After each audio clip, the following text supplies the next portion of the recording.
open with a little bit of a review of the peptides, right? So what does a peptide do?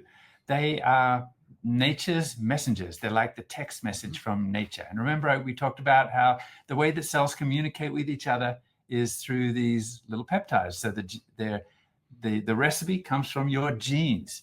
And if one cell wants to communicate another, it says, okay, let's make that product. Let's make the peptide. It's this peptide or it's that peptide. And they're all a little bit different, and they have a different signaling to different cells. And remember, I said that they're actually not text messages, because text messages are kind of permanent. Yeah. But they're Snapchat. They quickly disappear almost as fast as they're made, and that's how the body works. Yeah. And in the last couple of weeks, we talked about the difference between natural peptides and some of these synthetic drug peptides. And that is the major difference, is that the design from nature breaks down really fast. Yeah. So that you don't have something that's overriding the body system. That's right.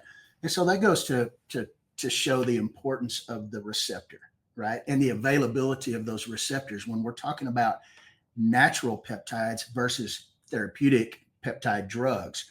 And for natural peptides, that receptor being available is so important. And so think about it. If you've got a half-life of 7 days, those receptors are taken up. They're not available anymore. And when they're not available, that product, it's not going to work. There's no nuance, is there? Imagine Yeah. if you're talking to your husband or your wife or maybe even your dog, right?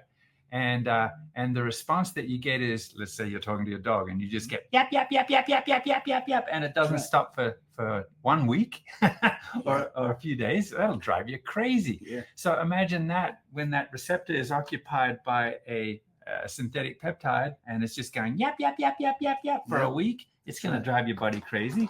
And we don't even know yet what that's going to do. Yeah. So there is a purpose. And if you do need, medicine, a drug in the form of a peptide, that's between that person and their doctor. And there's a reason for that. But you always look at sort of the balance between safety and efficacy and what you need. So we're going to